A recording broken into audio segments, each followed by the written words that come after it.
Assalamualaikum warahmatullahi wabarakatuh. Kami dari kelompok 12 di sini kami akan mempresentasikan mengenai hasil diskusi dari kelompok kami tentang fundraising zakat. Saya Firda Baik Viana sebagai pembicara pertama dan juga ada rekan-rekan saya Ritma Cayaningrum sebagai pembicara kedua dan juga ada Rifki Aditya Pratama sebagai pembicara ketiga dan juga ada Sony Andi Hidayat sebagai pembicara keempat. Oke, di sini langsung saja saya mulai mengenai pengertian dari fundraising zakat. Apa sih itu fundraising? Fundraising adalah menghimpun dan menggalang dana dari masyarakat. Di sini bukan hanya dana yang berupa uang saja, namun juga bisa dari sumber daya yang lainnya, yang mana berasal dari masyarakat, seperti dari individu atau perseorangan maupun juga dari organisasi-organisasi dan juga bisa dari perusahaan-perusahaan yang mana di sini akan disalurkan dan akan didayagunakan oleh para mustahik zakat dalam memperlancar atau mempermudah penyaluran zakat tersebut. Terdapat strategi fundraising zakat. Yang pertama yaitu strategi fundraising zakat secara langsung, di mana di sini melibatkan peran serta donatur dalam menyalurkan zakat tersebut. Yang kedua yaitu strategi fundraising secara tidak langsung, di mana biasanya di sini tuh seperti mempromosikan lembaga-lembaga fundraising itu sendiri, di mana biasanya dilakukan dalam acara atau event-event tertentu. Selanjutnya yaitu adanya tujuan dari fundraising. Tujuan dari fundraising zakat yang pertama sudah pasti untuk menggalang dan menghimpun dana dari masyarakat. Bukan hanya sekedar uang saja, namun juga bisa dari sumber daya lain atau juga bisa berupa jasa yang bernilai materi.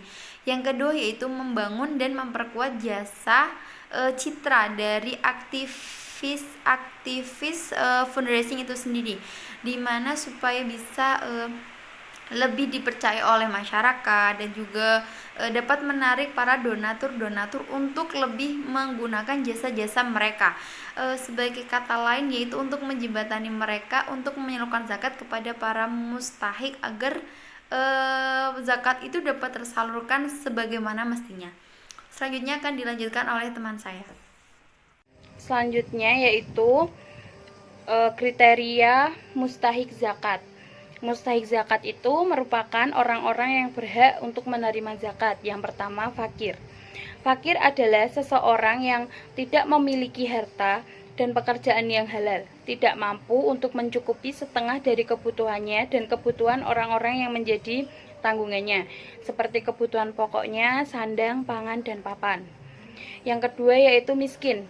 Miskin hampir sama dengan fakir. Miskin di sini adalah mereka yang berada dalam kekurangan dan sangat membutuhkan bantuan untuk kehidupan mereka. Yang disebut golongan miskin yaitu mereka yang memiliki harta dan hasil pekerjaan atau usaha, tapi tidak mampu untuk mencukupi atau menanggung diri sendiri dan keluarganya.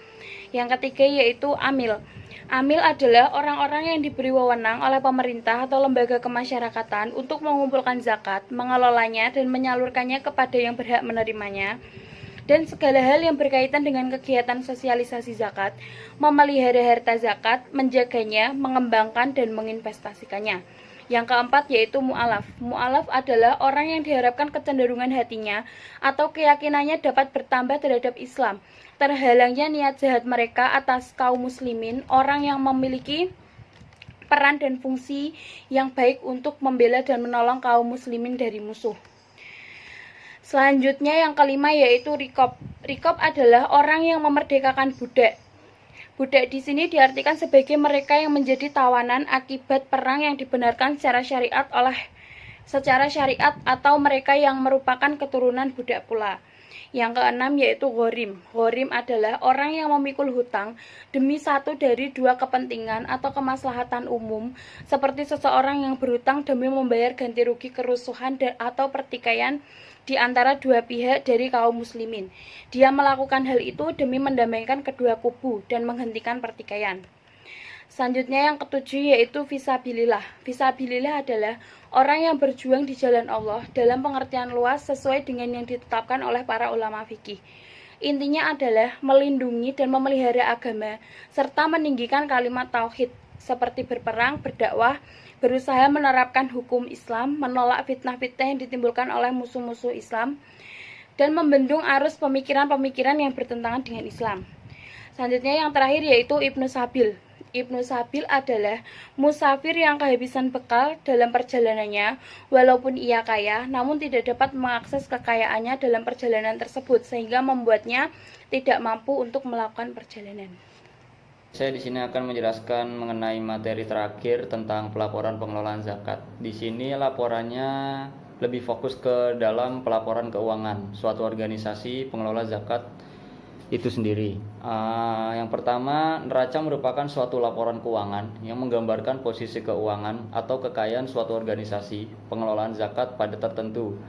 Tujuannya disusun laporan ini adalah untuk menyediakan informasi mengenai aktiva, kewajiban, dan saldo dana dan informasi mengenai hubungan di antara unsur-unsur tersebut pada waktu tertentu.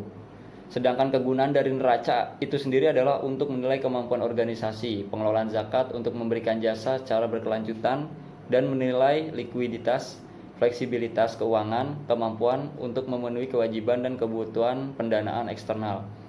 Berikutnya mengenai keuangan organisasi, yang kedua itu ada laporan sumber dan penggunaan dana. Laporan di sini yang menggambarkan kinerja organisasi itu sendiri, yang meliputi penerimaan, penggunaan dana pada suatu periode tertentu. Laporan tersebut disusun secara sistematis dengan tujuan untuk menyediakan informasi mengenai pengaruh transaksi dan peristiwa lain yang mengubah jumlah dan sifat saldo dana. Yang ketiga, saya akan menjelaskan mengenai keuangan tentang laporan arus kas. Laporan arus kas di sini merupakan suatu laporan yang menggambarkan arus kas masuk dan arus kas keluar pada suatu periode tertentu. Tujuannya disusun laporan ini adalah untuk menyajikan informasi mengenai penerimaan dan pengeluaran kas organisasi pada suatu periode tertentu. Kemudian yang keempat, laporan dana termanfaatkan merupakan laporan perubahan dana termanfaatkan dibuat mengakomodasi transaksi pengeluaran atau penerimaan neraca yang harus dilaporkan sumber dan penggunaan dananya. Kemudian yang terakhir dalam keuangan suatu organisasi zakat itu, laporannya adalah catatan atas laporan keuangan, merupakan rincian atau penjelasan detail dari laporan keuangan sebelumnya. Rincian tersebut dapat bersifat kuantitatif maupun kualitatif. Catatan atas laporan keuangan memuat hal-hal berikut: informasi umum mengenai lembaga, kebijakan akuntansi yang digunakan dalam penyusunan laporan keuangan, penjelasan dari setiap akun yang dianggap memerlukan rincian lebih lanjut, dan kejadian setelah tanggal neraca.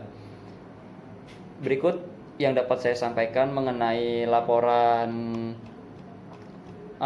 pengelolaan zakat. Yang selanjutnya kesimpulan akan dijelaskan oleh Sony Andi Hidayat.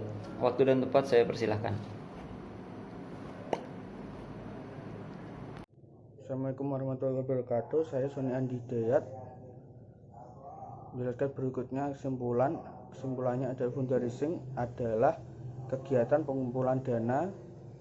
Fundraiser adalah orang yang mengumpulkan dana.